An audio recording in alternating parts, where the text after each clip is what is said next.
සියලුම ආතරයිටිස් රෝග සඳහා රාජපුර හන්දි තෙල ඔබ සුවෙන් තබයි.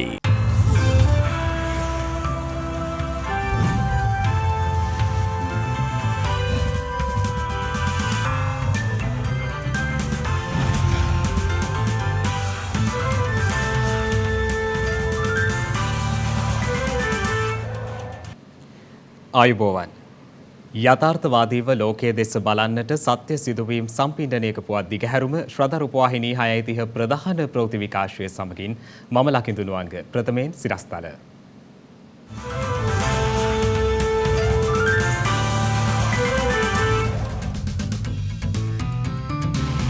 දෙදහස් 22 මුදල් වර්ෂය සඳහා අයවැය පාර්ලිමේන්තුවට ඉදිරිපත් කෙරේ. දෙවැනි වර කියවීමේ විවාදය හෙට සිට ආරම්භයි. කොවිඩ් පාලනයට සෞඛ්‍ය අමාත්‍යාංශයෙන් නව ගැසට් නිවේදනයක්. දිවයිනේ අයහපත් කාලගුණ තත්ත්වය ක්‍රමයෙන් පහව යන බවට කාලගුණයෙන් අනාවැකි. චීන කොමියුනිස්ට් පක්ෂයෙන් ඉතිහාසගත යෝජනාවලියක් සම්මත කරයි.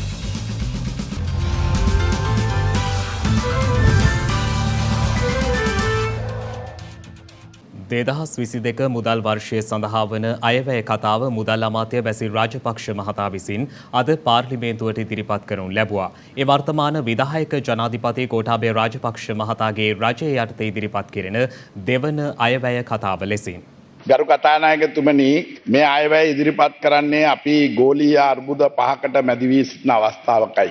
සංචාරක සීමා, නිවසේ සිට සේවය කිරීම, සෑම දෙයකම මිල ඉහළ යාම හා නිෂ්පාදන කර්මාන්ත ජාලය ගෝලීය වශයෙන් බිඳ වැටීම ආදී අභියෝග රැසකට අපි එක්වර මුහුණ දෙමින් සිටිනවා.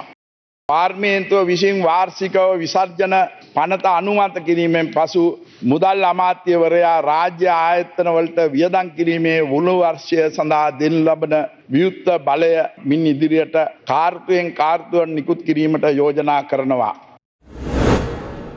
රටේ සෑම පුරවැසියෙක්ටම තමන්ට හැකි පමණින් ඉදිකිරීම හා එමගින් ආයෝජන ධාරිතාවය පුළුල් කිරීමට අවශ්‍ය පරිසර සකස් කිරීමයි. ඒ නිසා රාජ්‍ය ව්‍යාපාර සඳහා දෙනු ලබන පුනරාවර්ධන වියදම් වෙනුවට ප්‍රාග්ධන ආධාර වශයෙන් ලබා දී ඔවුන් රජයේ හා පුද්ගලික ඉදිකිරීමේ හා සේවාවල නිරත වී ආදායම් උපදවා ගැනීමේ ඉඩකඩ සැලසීමට යෝජනා කරනවා. මේ පුනරාවර්ධන වියදම් වල අඩු කර ගැනීමට අවශ්‍ය බැවින් ගරු අමාත්‍යවරුන් හා රාජ්‍ය නිලධාරීන්ට දෙනු ලබන ඉන්ධන දීමනාව මාසකට ලීටර් 5කින් අඩු කිරීමටත් රාජ්‍ය ආයතනවල දුරකථන වියදම 25%කින් කපා හැරීමටත් විදුලිය අවශ්‍යතාවය සූර්ය බල ශක්තිය ලබා ගැනීම දිරිගන්වනු වස් විදුලි බල ප්‍රතිපාදන 10%කින් අඩු කිරීමටත් යෝජනා කරනවා. දැන්ට පාර්ලිමේන්තු මන්ත්‍රීවරයෙක්ට විශ්‍රාම වැටුප ලැබීමට නම් අඛණ්ඩව වසර 5ක් පාර්ලිමේන්තුවේ නියෝජනය කිරීම ප්‍රමාණවත්. එම වසර 5ක කාලය වසර 10 දක්වා දීර්ඝ කිරීමට මා යෝජනා කරනවා. මේ යෝජනාව ඒකාබද්ධ අරමුදලින් වැටුප් ලබන ජනාධිපති දුරය ඇතුළු සෑම දුරයක් සමාම වළංගු වෙනවා. මීට අදාළ නීති සම්පාදන කළ යුතු වෙනවා. රාජ්‍ය සේවයේ විශ්‍රාම වැටුප් වලට අදාළ සංශෝධන විෂමතා ඉවත් කිරීම සඳහා වැටුප් ව්‍යුහයක් සැකසීම ජාතික වැටුප් කොමිෂන් සභාව සතු වගකීමක් බව මම අවධාරණය කරනවා. ඒ නිසා එළඹෙන මුදල් වර්ෂයේ සිට රජයේ සේවයේ වැටුප් විෂමතාවයන් ඉවත් කර නව වැටුප් ව්‍යුහයක් ඇති කිරීම සඳහා කටයුතු ආරම්භ කර යුතු බව යෝජනා කරනවා. අපේ රටේ වැඩිහිටි ජනගහනය ඉහළ යමින් තියෙනවා. පෙරට වඩා වැඩි කාලයක් සක්‍රීය සේවයේ යෙදීම හැකියාව ඔවුන් සතුව තිබෙනවා. එබැවින් ශ්‍රම බලකාය ශක්තිමත් කිරීම සඳහා රාජ්‍ය සේවයෙන් විශ්‍රාම ගන්න වයස අවුරුදු 65 දක්වා දීර්ඝ කිරීමට යෝජනා කරනවා. මේකෙන් තරුණයින්ට රැකියා දීමේ බාධාවක් වෙන්නේ නැහැ. අපි ඒ සමාන ප්‍රමාණයක් අපි අලුතෙන් කාඩරයකට ඇතුළු කරනවා. ජංගම දුරකථන හා අන්තර්ජාල සංඥා පහසුකම් පවතින අඩුපාඩු ඉතා බරපතල බව කොවිඩ් වසංගත සමයේ ගොක පෙනුණා. මුළු රටම ආවරණය වන පරිදි විදුලි සංදේශ ආවරණ ජාලයක් කඩිනිමෙන් ස්ථාපිත කර දිවයිනේ සියලුම් පාසල් සඳහාම ප්‍රකාශිත තන්තු අධිවේග අන්තර්ජාලය සම්බන්ධතා ලබා දීමට විදුලි සංදේශක නියාමන කොමිසමට අවශ්‍ය මූල්‍ය හා තාක්ෂණික පහසුකම් සම්පාදනය කිරීමට යෝජනා කරනවා. G5 තාක්ෂණය මෙරට තොරතුරු තාක්ෂණය ශේෂ්ත්‍රයක කිරීමට යෝජනා කරනවා. ඒ සඳහා සුදුකම් සහිත සේවා සැපයුම් ආයතන තෝරා ගැනීම විදුලි සංදේශ නියාමන කොමිසම විසින් විවුර්ත වෙන්දේසියේ විනිවිද භාවිකින් යුතුව සිදු කිරීමට යෝජනා කරනවා. ගුවන් විදුලි හා රූපවාහිනී සංඛ්‍යාත පැවරීම මින් පසු ඉදිරියට විවුර්ත වෙන්දේසියක් හරහා පමණක් සිදු කළ යුතු බව යෝජනා කරනවා. විදේශීය සේවා නියුක්තින්ගෙන් ලැබෙන විදේශ විනිමය ඉහළ නැංවීමේදී රැකියා සඳහා විදේශගත වීමට අවශ්‍ය දැනුම පුහුණුව සහ අනිකුත් අවශ්‍යතා ලබා දීමට දැන්ට පවතින රජයේ පහසුකම් වැඩි දියුණු කරන අතර විදේශ රටවල තානාපතිවරුන් සමග සාකච්ඡා කර ඒ සඳහා පවතින අවස්ථා වැඩි කිරීමට යෝජනා කරනවා. මේ රටේ තියෙන ග්‍රාම සේවක වසං 14,021ටම එක ග්‍රාම සේවක වසවකට බේදකින් තොරව රුපියල් මිලියන 3ක් නැත්නම් ලක්ෂ 30ක් වී වෙන් කරනවා. කොවිඩ් වසංගතය නිසා අපේ කර්මාන්ත රාශියක් සංචාරක කර්මාන්තය අතර බිම් වැටුණා. ඒ අනුව සුද්‍ර සුළු හා මධ්‍යම පරිමාණ ව්‍යාපාරිකින් සාල සැලසීම සඳහා වෙන්කර ඇති මුදලට අමතරව තවත් රුපියල් මිලියන 5000ක ප්‍රතිපාදනයක් වෙන් කිරීමට යෝජනා කරනවා. පසුගිය කාලය තුල පාසල් වැසා තැබීම හේතුවෙන් පාසල් වෑන් රථ හා බස් රථ හිමියන්ට Tamanගේ ආදායම සම්පූර්ණයෙන් අයිමි වුණා. මේ ගැටලුව කරේ සංවේදී වෙමින් පාසල් වෑන් බස් රථ හිමියන්ට සාන සැලසීමට රුපියල් මිලියන 400ක් වෙන් කිරීමට යෝජනා. පසුගිය කාලය තුල ත්‍රිරෝද රථ ධාවනය කිරීමට නොහැකිවීමෙන් හේතුවෙන් ආදායම අයිමු ත්‍රිරෝද හිමියන්ට සහන සැලසීමට රුපියල් මිලියන 700ක් වෙන් කිරීමට යෝජනා කරනවා. රට තුල වසා තැබූ කාලය තුල ආදායම අයිමි වූ පෞද්ගලික බස් රථ හිමියන්ට සහන සැලසීම ඒ වෙනුවෙන් පුද්ගලික බස් රථ හිමියන් සඳහා පහසුකම් සහ සහන සැලසීමට රුපියල් මිලියන 1500ක් යෝජනා කරනවා. කොවිඩ් විසංගතය සමග ලෝක වෙළඳපොලේ ඉන්ධන මිල වැඩිවීම, ගෑස් මිල වැඩිවීම, නැව් ගාස්තු වැඩිවීම, භාණ්ඩ සේවාවල් නිෂ්පාදනයේ පිරිවැය වැඩිවීම වැනි කාරණා නිසා ගෝලීය වශයෙන් භාණ්ඩවල හා සේවාවල මිල ගණන් ඉතා ඉහළ ගොස් තිබෙනවා. ඒ නිසා දේශීය වෙළඳපොළ භාණ්ඩ හා සේවාවන් මිල ඉහළ ගොස් මහජනතාවගේ ජීවන වියදමට බලපෑමක් කර තිබෙනවා. ඒ අනුව මෙම ගෘහ ආර්ථික සුරක්ෂිත කිරීම සඳහා ගෘහ ආර්ථික සුරක්ෂිතතා වැඩසටහන තුළින් ජනතාවට සාන සැලසීම සඳහා රුපියල් මිලියන 31000ක් මුදලක් වෙන් කිරීමට මා යෝජනා කරනවා. ගැමිණි මාතාවන්ට ලබා දෙන පෝෂණ මල්ල දැන්ට මාස 10ක් පමණක් සීමා කරන තියෙන ඒ පෝෂණ මල්ල වර්ෂ 2කට දීර්ඝ කිරීමට තවත් මිලියන 4000ට අමතරව තවත් මිලියන 1000ක් වෙන් කිරීමටත් ඒ වගේම ජීවන වියදම පීඩනය සෑහළු කිරීමට ග්‍රාම සේවක නිලධාරී මට්ටමින් ආර්ථිකව දිලිඳු තත්ත්වයේ පසුවෙන පවුල් හඳුනාගෙන ඔවුන් සඳහා සහන මල්ලක් ලබා දීමේ වැඩසටහනක් ක්‍රියාත්මක කිරීම සඳහා රුපියල් මිලියන 15000ක් පමණ ප්‍රතිපාදනයක් වෙන් කරනවා. දැනටමත් අභ්‍යාසලාභීන් ලෙස රජයට බඳවාගත ඇති සියලුම උපාධාරීන් 2022 ජනවාරි මාසය තුල සිට ස්ථීර පත්වීම් ප්‍රදානය කිරීමට කටයුතු කරනවා. ඒ සඳහා දැන්ට වෙන් කර ඇති මුදලට අමතරව තවත් මිලියන 7600ක් වෙන් කරනවා. 2021 තක්ෂේරු වර්ෂය සඳහා රුපියල් මිලියන 2000ට වඩා බදු අය කළ හැකි ආදායමක් උපයන තැනැත්තන් හෝ සමාගම් මත මෙවැනි සමාගම් 62ක් පමණ තියෙනවා. එක්වරක් පමණක් අය කරන 125ක ටැක්ස් සර්චාර්ජ් බද්දක් අය කිරීමට යෝජනා කරනවා. මේ බද්ද රුපියල් මිලියන 100ක් පමණ උපයා ගැනීමට අපේක්ෂා කරනවා. එමෙන්ම නිදහස් කර ගැනීමට අදාළව බදු මුදල් නොගෙවීම හා වෙනත් විවිධ හේතුවෙන් ශ්‍රී ලංකා රෙගුවේ නවතා තියෙන සියලු වාහන නිදහස් කිරීමට යෝජනා කරනවා. මෙලෙස නිදහස් කරනු ලබන්නේ අදාළ බදු මුදල හා දඩ මුදල ගෙවීමට යටත්වය. දැන් වාහන 700 ගාණක් තියෙනවා වරායවල් වල හිර වෙලා මේවා දිරනවා අවුරුදු 7ක් විතර. මේ යෝජනා මගින් රුපියල් බිලියන 4ක අතිරේක ආදායමක් උපයා ගැනීමට බලාපොරොත්තු වෙනවා. විසර්ජන පනත් කෙටුම්පත 2022 දෙවැනි වර කීමේ විවාදයේ කල්තැබීම. විවාදය දැන් කල්තැබීත්‍යා යෝජනා කරමින් 2021 නොවැම්බර් 13 වැනි සෙනසුරාදා පූර්ව භාගයේ 9:30 වන තෙක් කල්තැබීත්‍යා යෝජනා කරනවා.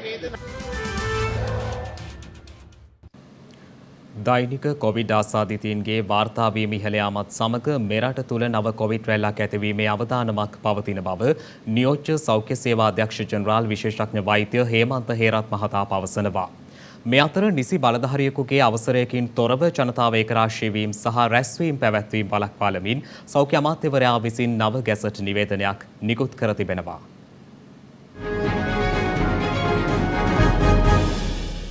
දෛනිකව වාර්තාවන කොවිඩ් ආසාදිතයින්ගේ සංඛ්‍යාව තවදුරටත් ඉහළ යමින් ඊයේ දිනේ මෙරටින් නව කොවිඩ් ආසාදිතයින් 715ක් වාර්තා වුණා. ඒ අනුව මෙරට සමස්ත කොවිඩ් ආසාදිතයින් සංඛ්‍යාව 5,48,61ක් ලෙසයි දැක්වුණේ. මේ අතර තවත් කොවිඩ් මරණ 19ක් සෞඛ්‍ය සේවා අධ්‍යක්ෂ ජනරාල්වරයා විසින් ඊයේ තහවුරු කර තිබෙනවා. එම මරණ අතරට කාන්තාවන් 8ක් සහ පිරිමි පුද්ගලයන් 11 දෙනෙකු අයත්.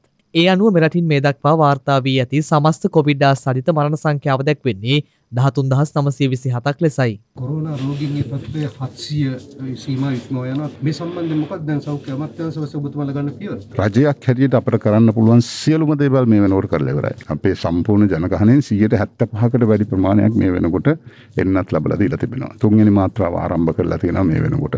ඒත් එක්කම පාසල් සිසුන්ගේ වැඩපිළිවෙල ආරම්භ කරලා තියෙනවා. ඉතිරි ටික තියෙන්නේ සමාජයට. ඉතින් යම් කිසි විදිහේ තව රැල්ලක් ගොඩ නැගුණොත් ඒ වගකීම පුරවැසියන් වන අපිම බාර ගන්න සිද්ධ වෙනවා. මේත් එක්කලා නව රැල්ලක් එීමේ සම්භාවිතාවක් තිබෙනවා. සම්භාවිතාවක් අනිවාර්යෙන් තියෙනවා. පුරවැසියන් හැටියට සියලු දෙනාම දැඩිව හිතට අරගෙන කටයුතු කළොත් මිසක් ඉදිරියේදී තත්ත්වේ නරක අතට හැරෙන්න තියෙන සම්භාවිතාව හැම විටම තියෙනවා.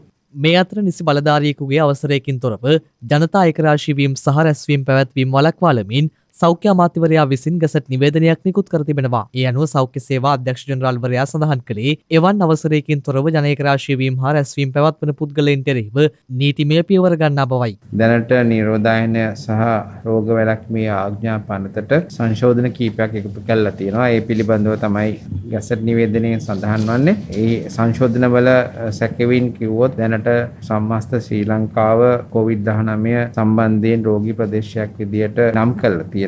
සාමාන්‍යයෙන් මගුල් ගෙදරකට නැත්නම් මරණ ගෙදරකට රැස් වෙන ප්‍රමාණයන් අපි නිර්ණය කරලා තියෙනවා. වෙනත් පුද්ගල එක්රාශී වීමක් හෝ නැත්නම් රැස්වීමක් පැවැත්වීම සඳහා අපි මේ වනතෙක් අවසර ලබා දීලා නැහැ. එහෙම අවසරයක් අවශ්‍ය කරන ඔවුන් විසින් අපගෙන් අවසරය ලබා ගත යුතුයි. මේ රෝගය පැතිරීම ලක්වීම තමයි මේකේ එකම උත්සාහය. සෞඛ්‍ය අධ්‍යක්ෂ ජනරාල්වරයාගේ නව සෞඛ්‍ය මාර්ගෝපදේශවලට බාහිරව යම්කිසි ආකාරයක ඒකරාශී වීමක් රැස්වීමක් ක්‍රියාකාරකමක් පැවැත්වීමට අවශ්‍ය වන්නේ නම් එම පුද්ගලයා විසින් ආයතනය විසින් හෝ සංවිධානය විසින් ඍජුවම සෞඛ්‍ය අධ්‍යක්ෂ ජනරාල්වරයාගෙන් අවසර ලබා ගැනීම අවශ්‍ය කාරණයක් බවට පත්වනවා. සෞඛ්‍ය අධ්‍යක්ෂ ජනරාල්වරයාගේ නිසි අවසර නොමැතිව එවැනි ක්‍රියාකාරකම් ඒකරාශී වීම රැස්වීම පැවැත්වීම නීති විරෝධී කාරණයක් බවට පත්වනවා. කෙසේ වෙතත් ඊට සමගාමීව අදහස් දක්වමින් මහජන සෞඛ්‍ය පරීක්ෂකවරුන්ගේ සංගමය සඳහන් කළේ මේ සඳහා නීති පැනවීමට වඩා වැදගත් වන්නේ ජනතාව මෙම තත්ත්වය අවබෝධ කරගෙන ස්වයං විනයකින් යුතුව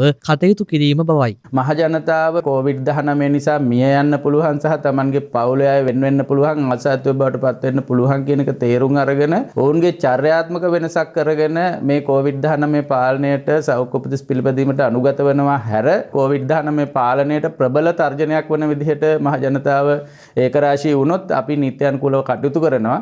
නමුත් මහ ජනතාව අවබෝධයෙන් COVID-19 පාලනය සඳහා අවශ්‍ය සහයෝගය ලබා දීලා සෞඛ්‍ය උපදෙස් දැඩිව පිළිපදින එක තමයි අත්‍යවශ්‍ය කාරණය.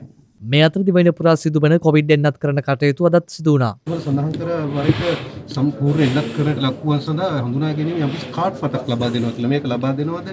නීතිමය තත්ත්වයන් තුළ පොදු ස්ථානවලට වැක්සින් කාඩ් එක අනිවාර්ය කරනවා. ඒ වැක්සින්ස් දෙකම නැත්නම් ඒ පොදු ස්ථානවලට ඇතුල් වීමට වාරණයක් අපි ඉදිරිපත් කරන්න බලාපොරොත්තු වෙනවා. හැකි ඉක්මනින් ඒ සම්බන්ධව අවශ්‍ය කටයුතු කරන්න බලාපොරොත්තු වෙනවා. මොකද තමන්ගේ ජීවිතයට තමන්ට අයිතියක් තියෙනවා වගේම තමන්ට අයිතියක් නැත්නම් තවත් කෙනෙක්ගේ ජීවිතයක අනුතරට දාන්න. මේ වන විට වෛරසය ආසාදිතව රෝහල්වල ප්‍රතිකාර ලබන සමස්ත පුද්ගලයන් සංඛ්‍යාව 11,012ක් වන අතර වෛරසය ආසාදිතව සිට සුවය ලැබූ සමස්ත පුද්ගලයන් සංඛ්‍යාව දැක්වෙන්නේ 5,23,122ක් ලෙසයි. ඉන්දියාව විසින් නිපදූ කොවැක්සින් කොවිඩ් මර්ධනය නැති ඉතා කාර්යක්ෂම කොවිඩ් එන්නතක් බවට නවතම අධ්‍යයනයකින් හෙළි වී තිබෙනවා.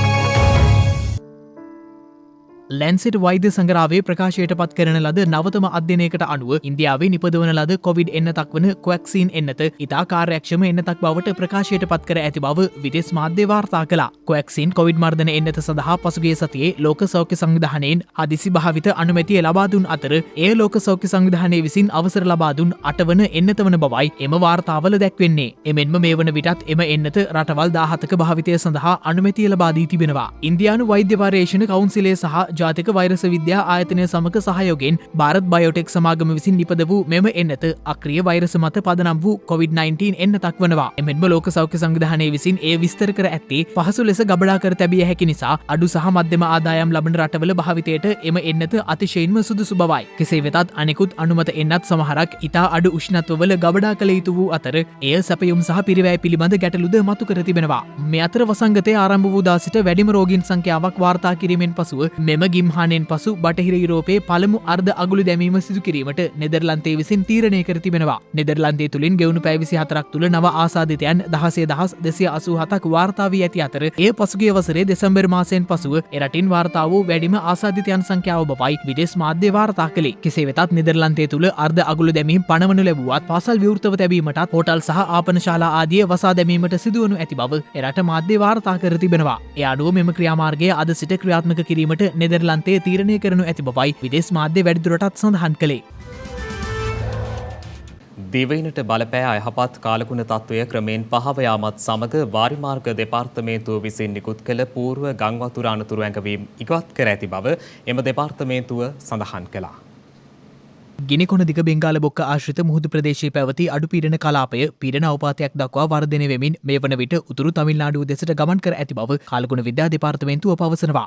ඒත් සමග දිවයිනේ බොහෝ ප්‍රදේශවලට බලපෑ අයහපත් කාලගුණ තත්ත්වයේද මේ වන විට ක්‍රමයෙන් පහව ගොස් ඇති බවයි කාලගුණ විද්‍යා දෙපාර්තමේන්තුව සඳහන් කළේ. කෙසේ වෙතත් ඉදිරි පැය 36 ඇතුළත දිවයිනේ බස්නාහිර, සබරගමුව, මධ්‍යම සහ වයඹ පළාත්වලත් ගාල සහ මාතර දිස්ත්‍රික්කවලත් විටින් විට වැසි ඇතිවිය හැකි බවයි නිවේදනයක් නිකුත් කරමින් එම දෙපාර්තමේන්තුව සඳහන් කළේ. එහිදී බස්නාහිර, සබරගමුව, මධ්‍යම සහ වයඹ පළාත්වල ඇතැම් ස්ථානවලට මිලිමීටර 50ක පමණ වර්ෂාපතනයක් අපේක්ෂිතයි. එමෙන්ම ඌව පළාතේත් අම්පාර සහ මඩකලපුව යන දිස්ත්‍රික්කවලත් සවස් කාලයේ හෝ රාත්‍රී කාලයේදී තැනින් තැන වැසි හෝ ගිගුරුම් සහිත වැසි ඇතිවිය හැකි බවයි කාලගුණ විද්‍යා දෙපාර්තමේන්තුව සඳහන් කළේ. මේ අතර පුත්තලම සිට කොළඹ සහ ගාල්ල හරහා පොතුවිල් දක්වා වන මුහුදු ප්‍රදේශවල සුළඟේ වේගය විටින් විට පැයට කිලෝමීටර 50 සිට 60 දක්වා වැඩි විය හැකි බව තද සුළං පිළිබඳ අවවාදාත්මක නිවේදනයක් නිකුත් කරමින් කාලගුණ විද්‍යා දෙපාර්තමේන්තුව සඳහන් කර තිබෙනවා. ඒ අනුවම ප්‍රදේශවල ජීවත් වන ජනතාව සහ නාවික ප්‍රජාව ඒ පිළිබඳව විමසිල්ලෙන් කටයුතු කළ යුතු බවයි එම නිවේදනයේ මගින් දක්වා ඇත්තේ. මේ අතර පසුගිය පැය 24 තුළ දිවයිනේ කිසිදු ප්‍රදේශයකින් සැලකිය යුතු වර්ෂාපතනයක් වාර්තා නොවීම හේතුවෙන් දිවයිනේ නිරිත දිග බටහිර සහ වයඹ ප්‍රදේශවල ගංගා වලින් වාර්තා වූ ගම් වතුර පිළිබඳ අවදානම් තත්වය ක්‍රමයෙන් පහව ගොස් ඇති බව වාරිමාර්ග දෙපාර්තමේන්තුව පවසනවා. ඒ අනුව නිවේදනයක් නිකුත් කරමින් එම දෙපාර්තමේන්තුව සඳහන් කළේ කැලණි කළු යන ගංගාසේම අත්තනගලු ඔය මහ ඔය මල්වත ඔය යන ඔයවල් ආශ්‍රිත පිටාර ජලයේද ක්‍රමයෙන් බැස යමින් පැවතීම නිසා වාරිමාර්ග දෙපාර්තමේන්තුව විසින් නිකුත් කළ පූර්ව ගම් වතුර පිළිබඳ අනතුරු ඇඟවීම් ඉවත් කර ඇති බවයි. මේ අතර පැවති අයහපත් කාලගුණ තත්ත්වයක් සමග නුවර එළිය මහනගර සභා සීමාවේ ස්ථාන කිහිපයක ගංවතුර තත්ත්වයක් ඇතිවීම පිළිබඳව සොයා බැලීමට ආපදා කළමනාකරණ මධ්‍යස්ථානයේ අධ්‍යක්ෂ ජෙනරාල් මේජර් ජෙනරාල් සුදන්ත රණසිංහ මහතා එක් වුණා. එහිදී අදහස් දක්වමින් ආපදා කළමනාකරණ මධ්‍යස්ථානයේ අධ්‍යක්ෂ ජෙනරාල්වරයා සඳහන් කළේ නුවර එළිය ප්‍රදේශය ආපදාවෙන් තොර සංචාරක කලාපයක් බවට පත් කිරීමට අවශ්‍ය කඩිනම් ක්‍රියාමාර්ග ගන්නා බවයි. මේ අතර කොළඹ නුවර මාර්ගයේ පහළ කඩුගන්නාව ප්‍රදේශයේ ප්‍රධාන මාර්ගය තවදුරටත් වසා තබෙන බව මාර්ග සංවර්ධන අධිකාරිය විසින් සඳහන් කර තිබෙනවා. පැවති අයහපත් කාලගුණික තත්ත්වයේ හමුවේ සිදු වූ නායෑම් හේතුවෙන් පෙරේදා රාත්‍රියේ සිට මාර්ගය වසා තැබුණු අතර මාර්ග සංවර්ධන අධිකාරිය සඳහන් කළේ දිනපතා උදෑසන 10ට ක්ෂේත්‍ර පරීක්ෂාවෙන් අනතුරුව විශේෂඥයන් එක්ව ලබා දෙන නිර්දේශ මත මාර්ගයේ විවෘත කෙරෙන දිනේ ඉදිරියේදී ප්‍රකාශයට පත් කරන බවයි. මේ අතර කෑගල්ල සහ කුරුණෑගල යන දිස්ත්‍රික්ක සඳහා නිකුත් කළ නායෑම් පිළිබඳ අනතුරු ඇඟවීමේ රාතු නිවේදනය හෙට සවස 4 දක්වා දීර්ඝ කර ඇති බව ජාතික ගොඩනැගිලි පර්යේෂණ සංවිධානය විසින් දැනුම් දී තිබෙනවා. මේ වන විට දිවයිනට බලපෑ අයහපත් කාලගුණ තත්ත්වයේ හමුවේ ගංවතුර නායෑම් ඇතුළු ආපදා තත්ත්වයන් හේතුවෙන් සිදු වූ මුළු ජීවිත හානි සංඛ්‍යාව 26ක් දක්වා ඉහළ ගොස් ඇති බව ආපදා කළමනාකරණ මධ්‍යස්ථානය විසින් සඳහන් කර තිබෙනවා. එමෙන්ම මේ වන විට දිවයිනේ දිස්ත්‍රික්ක 17කට අයත් පවුල් 65580ක පුද්ගලයන් 2,30,185 දෙනෙකු පීඩාවට පත්ව ඇති බවයි එම මධ්‍යස්ථානය සඳහන් කළේ. මේ වන විට පවතින ආපදා තත්ත්වයේ යම්කිසි ලෙසකට පහව යාමක් දක්නට ලැබුණත් ආපදා සහන සේවා සැපීම අඛණ්ඩව ක්‍රියාත්මක බව ආපදා කළමනාකරණ මධ්‍යස්ථානය විසින් වැඩිදුරටත් සඳහන් කර තිබෙනවා. පසුගිය දින කිහිපයේ දිවයිනේ ප්‍රදේශ කිහිපයකම සිදු වූ නායාම් හේතුවෙන් ඛේදජනක සිදුවීම් ගණනාවක්ම වාර්තා වුණා. මේ හේතුවෙන් කඳු ආශ්‍රිත ප්‍රදේශවල ජනතාව වෙත දැඩි අවධානයකින් පසුවන ලෙස ජාතික ගොඩනැගිලි පරීක්ෂණ සංවිධානය ජනතාවට දැනුම් දෙනු ලැබුව අතර නායාම් පූර්ව ලක්ෂණ පිළිබඳව අවධානයෙන් පසුවන ලෙසද දැනුම් දෙනු ලැබුවා. ඒ අනුව මෙම නායාම් පූර්ව ලක්ෂණ මොනවාද යන්න පිළිබඳව ශ්‍රද්ධා ප්‍රවෘත්ති අංශය අප යම් සොයා බැලීමක් සිදු කළා. පසුගිය කාලවකවානුවේ දෙවයිනට බලපෑ අයහපත් කාලගුණික තත්ත්වයේ හේතුවෙන් විවිධ ආපදාවන්ට ලක්ව මියගිය පුද්ගලයන් සංඛ්‍යාව 26ක් දක්වා ඉහළ ගොස් තිබෙනවා. ඉන් වැඩිම මරණ සංඛ්‍යාවකට හේතු වී ඇත්තේ ප්‍රදේශ ගණනාවකින්ම වාර්තා වූ නායෑම් තත්ත්වයන්. මෙවන විට අයහපත් කාලගුණික තත්ත්වය දිවයිනෙන් පහව යමින් පැවතියද තවදුරටත් දිස්ත්‍රික්ක 3ක් සඳහා නායෑම් අනතුරු ඇඟවීම් නිවේදන දීර්ඝ කිරීමට ජාතික ගොඩනැගිලි පර්යේෂණ සංවිධානය කටයුතු කරනු ලැබුවා. ඒ අනුව අයහපත් කාලගුණික තත්ත්වය ක්‍රමයෙන් පහව ගියද කඳු ආශ්‍රිත ප්‍රදේශවල පවතින නායෑම් අවදානම මේ දක්වා සම්පූර්ණයෙන්ම පහව ගොස් නැහැ. එසේනම් කඳු ආශ්‍රිතව වාසය කරන පුද්ගලයන් තවදුරටත් නායෑම් අනතුරු සම්බන්ධයෙන් දැඩි අවධානයකින් පසුවිය යුතු අතරම නායෑම් රතු නිවේදන නිකුත් කර තිබේ නම් එම ප්‍රදේශවලින් ජනතාව වහාම ඉවත්වීමට කටයුතු කළ යුතුයි. එසේම නායෑම් අවදානම පවතින බවට නිවේදනය කර ඇති ප්‍රදේශවල ජනතාව නායෑම් පූර්ව ලක්ෂණ පිළිබඳව ඉතා සැලකිල්ලෙන් පසුවිය යුතු බවයි ජාතික ගොඩනැගිලි පර්යේෂණ සංවිධානය දැනුම් දෙන්නේ. සමහරට තමන් ඉන්න පරිසරයේ තියෙන කෙලින් තියෙන ගස් ඇලවෙන්න පුළුවන්. ඒ වගේම තියෙන ලයිට් කණු ඒ වගේ සමහර වෙලාවට ඇලවෙන්න පුළුවන්. එක්කෝ බෑවුම දෙසට එහෙම නැත්නම් බෑවුමේ අනිත් පැත්තටත් ඇලවෙන්න පුළුවන් අවස්ථා තියෙනවා. ඊළඟට හදිසියේ ඇතිවන උල්පත්. සමහර වෙලාවට මේ බෑවුම් වල හදලා තියෙන ගෙවල් වල මේ පොළවේ සාලේ සමහර වෙලාවට නැත්නම් වෙනත් තැනක කාමරයක සිමෙන්ති පුපුරු තැන් වලින් වතුර එන්න ගන්නවා. අන්න ඒ කියන්නේ පොළව ආස්යෙන් වතුර ගලා යාමක් සිද්ධ වෙනවා. ස්වාභාවික විදියට අන්න ඒවා සලකුණු නාය යාමක් ඇති වෙන්න. ඒකට සමහර වෙලාවට මේ පැලුම් වලින් මඩ වතුර එන්න. එහෙම නැත්නම් මිදුලේ තියෙන යම් යම් ස්ථාන වලින් මඩ වතුර මතුවෙන්න පුළුවන්. නැත්නම් ගෙදර පිටිපස්සේ තියෙන ඉවුරෙන් මඩ වතුර එන්න පටන් ගන්න පුළුවන්. එහෙම නැත්නම් පස් පොඩ කඩා වැටෙන්න පුළුවන්. චූටි පස්. ඒ වගේම අපි හිතමු ගෙදරක රෝප් එකේ පිටිපස්සේ කැලෑවක් නම් තියෙන්නේ. තු කලබල වෙන්න පුළුවන්. පොළවේ වෙන වෙනස්කම් වලට සත්තු දක්වන ප්‍රතිචාර තමයි ඒ වගේ දේවල් වලින් හඳුනා ගන්න පුළුවන් මොන විදිහේ දෙයක්ද පරිසරයේ වෙන්න යන්නේ. එහෙම නැත්නම් නායෑමක් වෙන්න සූදානම් වෙනවද කියලා. ඒ වගේ වෙලාවට අනිවාර්යයෙන්ම එතනින් ඉවත් විය යුතුයි. ඔය මම කියන්නේ මධ්‍යම තරමේ අවදානමක් තියෙන තැන්වල. ඒකට රතු කලාපේ නම් අනිවාර්යයෙන්ම අර වර්ෂාපතන ඇති වුනහම එතන ඉන්න හොඳ නෑ. එතන යන්නම ඕනේ. ඉතින් අවදානමක් නැති කලාපයක ජීවත් වුණත්, ඒ කියන්නේ කොළ කලාපයක ජීවත් වුණත් බෑවුමක නම් ජීවත් වෙන්නේ ආයෑමකදී කලින් ඇති වෙන මේ ලකුණු ගැන අවබෝධයෙන්, අවධානයෙන්, විමසිලිමත්ව හිටියොත් නායම් වලින් වෙන අනතුරු වලින් ජීවිත බේර ගන්න පුළුවන්. මෙතන විශේෂ කාරණයක් තියෙනවා. රජයෙන් නිකුත් කරන නිවේදන වලට ඇහුම්කන් දෙන්න.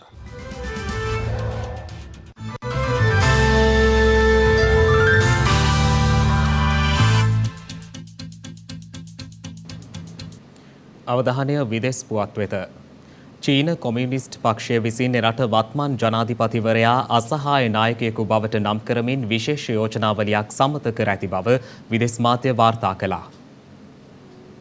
චීනයේ ප්‍රමුඛතම දේශපාලන පක්ෂයක් වන කමියුනිස්ට් පක්ෂය විසින් පසුගියදා සම්මත කරගනු ලැබූ යෝජනාවලිය හරහා වර්තමාන චීන ජනාධිපති ෂී ජින්පින්ගේ බලය එරට දේශපාලන ඉතිහාසයේ නොමැකෙන නමක් බවට පත් කර ඇති බව චීන මාධ්‍ය වාර්තා කළා. එම ලේඛනය මගින් පක්ෂයේ වසර 100ක ඉතිහාසය පිළිබඳව විස්තර කර ඇති අතර එසේම පක්ෂයේ සුවිශේෂී ජයග්‍රහණ සම්බන්ධයෙන් සහ එහි අනාගත දැක්ම ඉන් විදහා දක්වා තිබෙනවා. චීන කමියුනිස්ට් පක්ෂය ආරම්භයෙන් අනතුරුව මෙවැනි යෝජනාවලියක් මීට පෙර සම්මත කරගෙන තිබුණේ දෙවරක් පමණක් වූ අතර ඒ 1945 වසරේදී මාවෝ සේතුන් විසින් සහ 1981 වසරේදී ඩෙන් සියාओपिන් විසින්. විදෙස් මාධ්‍ය වාර්තා සඳහන් කළේ චීන ජනාධිපතිවරයා සුවිශේෂී ස්ථානයකට ඔසවා තබන එම යෝජනාවලිය පක්ෂයේ දේශපාලන රැස්වීමකදී මෙලෙස සම්මත කර ඇති බවයි. එසේම එමගින් වර්තමාන ජනාධිපතිවරයාව මාවෝ සේතුන් සහ ඩෙන් සියාओपिන් හා සමාන කර ඇති බවත් විදෙස් මාධ්‍ය වාර්තා කළා. පසුගියදා සම්මත කරගනු ලැබූ එම යෝජනාවලිය මගින් 68 හැවිරිදි ජනාධිපති ෂී ජින්පින්ගේ බලය තහවුරු කර ඇති අතර ඒ අනුව දිවි ඇතිතෙක් බලය රැඳී සිටීම සඳහා ඔහුට හැකිවනු ඇති බවයි දේශපාලන විචාරකයන් විසින් පෙන්වා දී ඇත්තේ. ගිනිකොන දික බෙංගාල බොක්ක ප්‍රදේශයේ පැවති පීඩන අවපාතය උතුරු තමිල්නාඩුව දෙසට ගමන් කිරීමත් සමග එරට කාලගුණයේ අයහපත් තත්ත්වයට පත්ව ඇති බව ඉන්දිය මාධ්‍ය වාර්තා කර තිබෙනවා. ඒ අනුව පවතින දැඩි වර්ෂාපතනය සහ සැඩ සුළං හේතුවෙන් ඉන්දියාවේ චෙන්නයි ගුවන්තොටුපළට දැඩි බලපෑම් එල්ල වී ඇති බවයි විදෙස් මාධ්‍ය වාර්තා කළේ. ඒ හේතුවෙන් ගුවන් යානා ගොඩබැස්වීම තාවකාලිකව අත්හිටුවීමට චෙන්නයි ගුවන්තොටුපළ බලධාරීන් විසින් පියවරගෙන තිබෙනවා. අධික වර්ෂාව සහ අයහපත් කාලගුණික තත්ත්වය පහව යන තෙක් ගුවන්තොටුපළ වසා තබන බවයි එරට බලධාරීන් උපුටා දක්වමින් ඉන්දිය මාධ්‍ය වාර්තා කළේ. කෙසේ වෙතත් චෙන්නයි ගුවන්තොටුපළෙන් පිටත්වන යානා සඳහා පිටත්වීමේ අවසර ලබා දී ඇති බවද විදෙස් මාධ්‍ය වැඩිදුරටත් වාර්තා කර තිබෙනවා.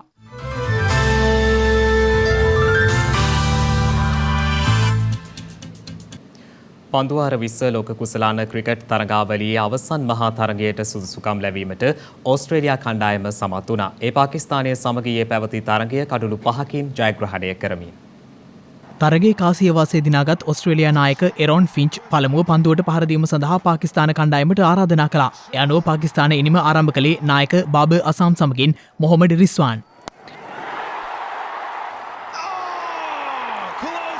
ඔවුන් දෙදෙනා පළමු කඩුලට ලකුණු 71ක් එක් කරමින් පාකිස්තානයට සාර්ථක ආරම්භයක් ගෙන දුන්නා. නායක බාබර් අසම් ලකුණු 39යි.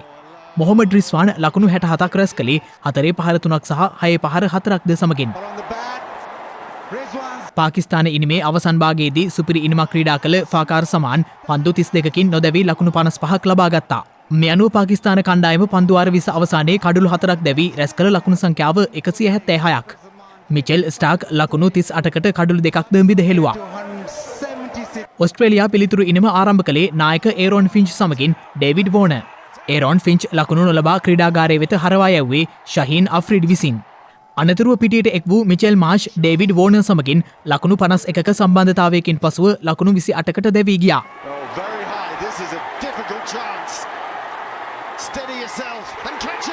සටන්කාමී ඉනිමක් දියත් කරනු ලැබූ මැතිව් වේඩ් නොදැවී ලකුණු 41ක් ලබා ගත්තේ පන්දු 17කට පමණක් මුහුණ දෙමින්.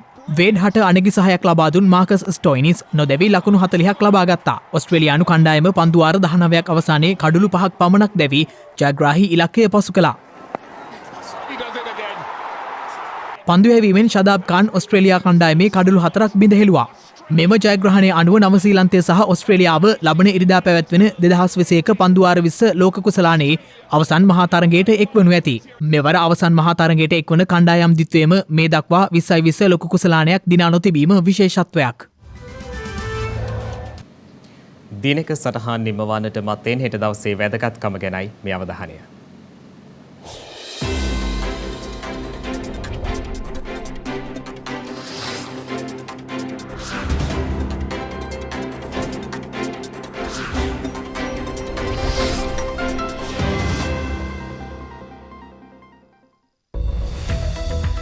හෙට නොවැම්බර් 13 වැනිදා.